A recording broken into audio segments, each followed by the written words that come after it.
Hi, welcome Leo. Lovely to have you with me. It's me, Barbara James, with your spiritual check-in. Let's see what's going on around you, Leo. Right, so you've got in the middle of the spread, there's some kind of breakthrough and movement. You've got the Eight of Wands, and then this was upside down, the Nine of Swords. So to me, this is saying there's some kind of area where you were feeling held back previously, and there might have even been mental ideas, thoughts that were stopping you or blocking you from movement. But now, with them being turned around, it's saying you're releasing some of your conflicting energies that were holding, lower vibration energies that were holding you back.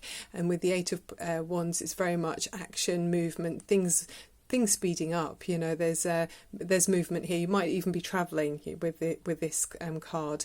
So yeah, it's great. There's going to be some kind of movement. You've made a mental shift somewhere, and you're able to progress forward. And let's see what happens. Sometimes it can talk about Cupid's love arrows as well, flying through the air with the Eight of Wands. In the energy below you, you've got so in the base of the reading, you've got the Five of Cups, which is saying that you've been disappointed by something. You've got 3 cups of emotion that you've spilled there. You've put them out, and you've kind of been disappointed with the results. But it always says with this card, don't look at the glass as half empty. We need to look at the glass as half full, because you've still got 2 very fine goblets standing there, and they're just waiting for you to turn around and have a look at them, and then invest your energy and your emotion into those, and you'll be fine. So yeah, I mean, obviously there's been some disappointment, but there's movement coming in here now, Leo. You've got the Major Arcana card just behind you, which might explain why you've had that disappointment with the Death card. And it's very much, it's a Major Arcana. It symbolises change. It's the ends and the beginnings as well. So it's asking us to adapt and to adjust to the change. So it can be a complete change of circumstance as well. I mean, COVID-19, we're all, our lives, I think everyone's lives turned upside down. So it's a transition from one form of existence to another. It marks the ends of cycles and is associated with the god of time, Cronus, so otherwise known as Saturn, or Saturn. Yeah, probably the greatest time waster of all, they say, is worrying about the future, dwelling on the past, and then not living in the present at all. So it's asking us to clear away old habits and allow fresh life to emerge, and don't be afraid of change. That's what it's saying with this card. So you've had your probably rug pulled out from under your feet in the recent experience that you've been going through. On your mind is the Queen of Pentacles. So she's a very a stable and wholesome energy with the Queen of Pentacles. Could be an earth sign, so Taurus, Virgo or Capricorn. Doesn't have to be. I mean, she might just have those qualities. But this is someone who's, she's got her feet on the ground. She knows how to live well, probably enjoys being out in nature. So it's someone who's conscious of their health, making sure that other people's needs are met, quite practical, and, just making sure that all the things are covered. There's a responsible air with the Queen of Pentacles, and a caring kind of energy. So it's often the mother card, but it's just the atmosphere that goes with what's on your mind maybe at the moment. You've got the energy as you move forward is the Six of Wands. I do like this card. It's a positive energy. With this, it's saying it's kind of fire energy, and it's talking about how the rider here assumes victory, and so how the effect optimism has, it produces often the very success it desires and expects. So really confident people put the energy out there, and then they just assume they're going to have victory, and quite often they do. So often, although not always, it requires only a true belief in ourselves to find the energy to accomplish what we want, and then the belief will inspire others to follow us. And sixes deal with communication and gifts, or communications and gifts. Here it's the fire belief in life that ones give to the people around them. So it's your just passion for life, and it inspires and lifts other people to a higher level. Always with the sixes, or in this energy of this card, they say don't relax for too long, because you might fall off your horse. So okay, and then you as you go forward are looking disappointed. So there's another energy of a 5. So there's a physical difficulty you've got around you. You're feeling out in the cold in some way with the Five of Pentacles. So there could be some area in your life, a relationship perhaps, where you're putting energy out into something and it's not quite coming back the way you want it to. So you're feeling out in the cold. I mean, it can also signify maybe 2 people hanging on to each other through difficult times, and well, they say also with this, you know, sometimes humans can get used to any kind of existence that's not ideal, and we just kind of carry on. So maybe you're in a situation where you're holding on to someone, or maybe you're looking at someone that's holding on to you, or someone around you like that. They're kind of clinging on to each other even though things are less than ideal. But you know, they talk about the church or the place of worship with the gold light there. You know, there's potential for you to go in and seek comfort, you know, by asking other people for, you know, their input as well, and you know, sharing your feelings. But more often than not with this energy, it's saying it's kind of refusing any help and just carrying on as you are.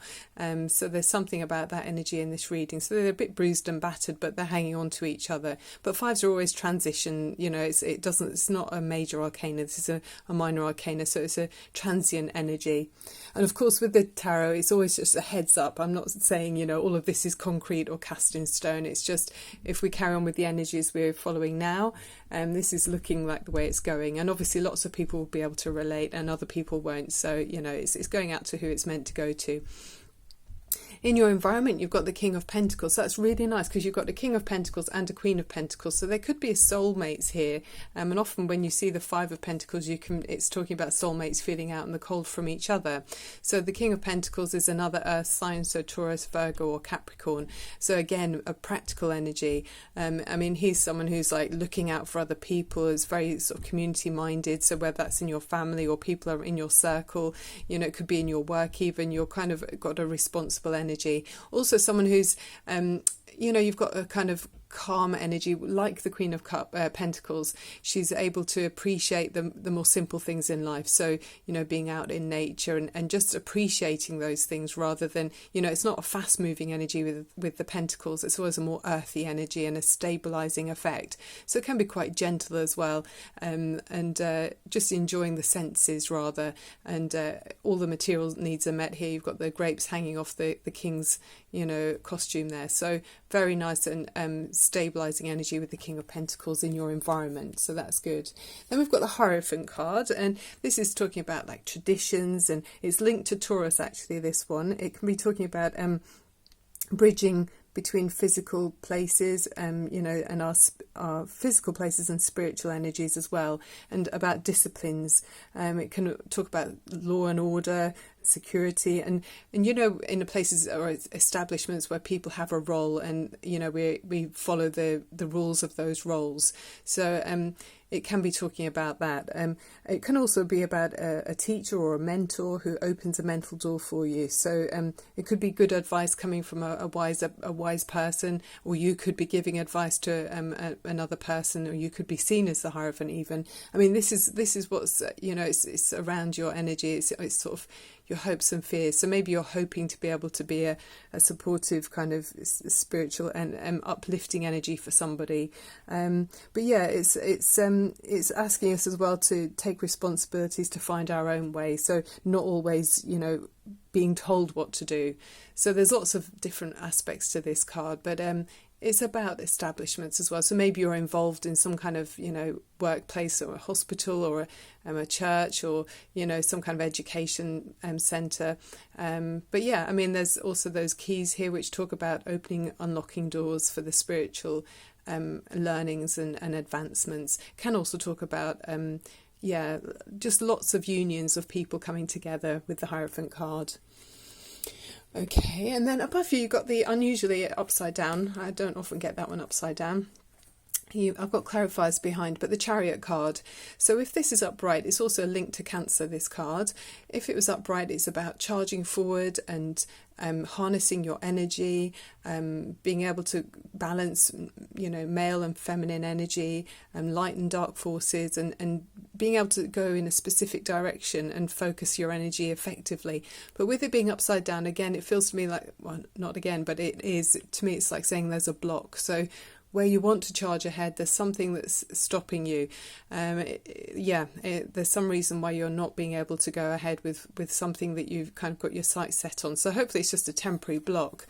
So let's see what's clarifying that Chariot card. So you've got the Seven of Wands, which is standing your ground and about something you believe in strongly. It's a passionate belief you've got, and with the Five of Wands, it's that kind of healthy competition, which is kind of just fun. Everyone's throwing their ideas in. By the time you get to the Seven of Wands, you're standing on higher ground, and you feel quite confident and sure about your position. So you're sort of standing above the would-be attackers, and you're really keeping your ground and persisting in defending your beliefs on something, Leo. So, and that's very much your energy. It's fire with the wands.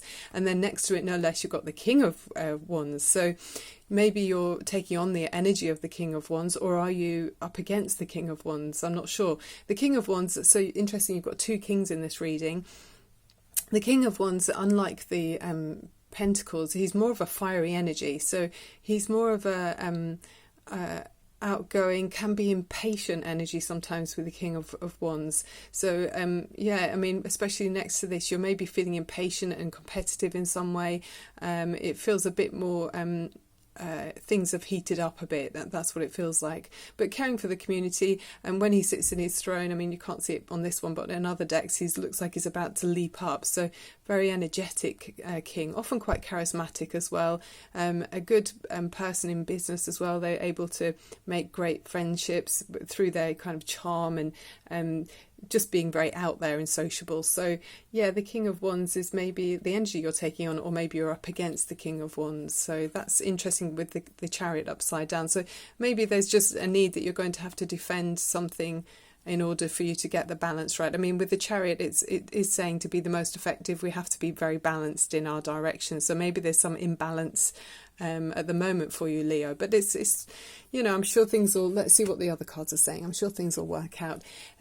You've got the number 22 with the Wicker Oracle cards. And the meaning of this is it's time to light a fire under the situation. So very Leo with the fire, and get things bubbling. Think about what you want to accomplish and what you wish and hope for. Interesting about the wish and hope, because we've got the runestone for that too.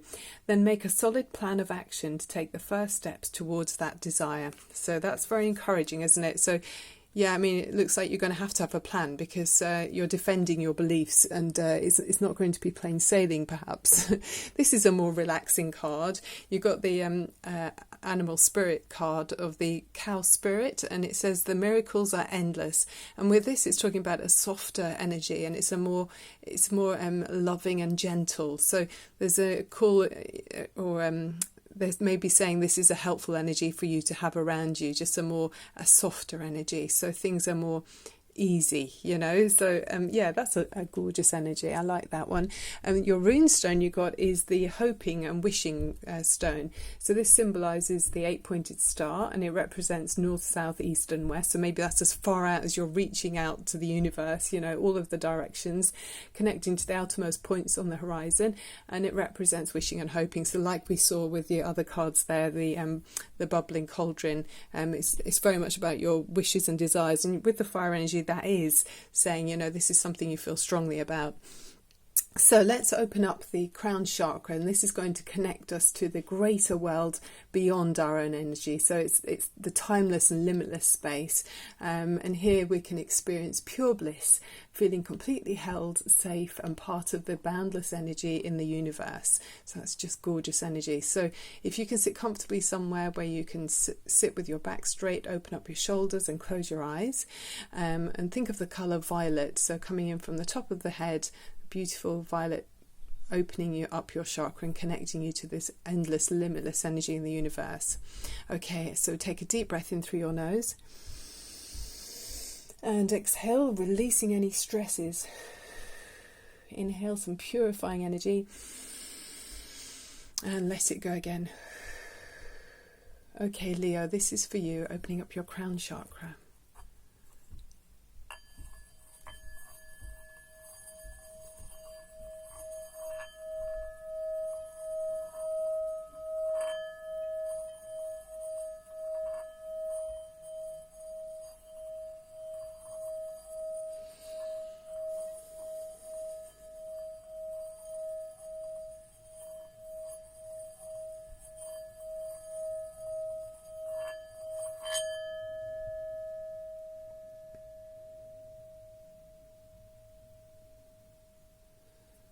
beautiful. Absolutely lovely. Okay, well, I hope that was helpful for you, Leo. I hope that was raising your vibrations. That's always my intention. I'm going to try and upload all of the star signs together. It'll be a bit later. It'll be the end of next week, so that everyone can see all their signs together, and that way you can check out your moon and rising signs, as you want to. It will all be there together. I'll do it in one big playlist. I do that each time I've done readings, but I'll try and do them all together for you. Have them uploaded together next week. At the end of next week.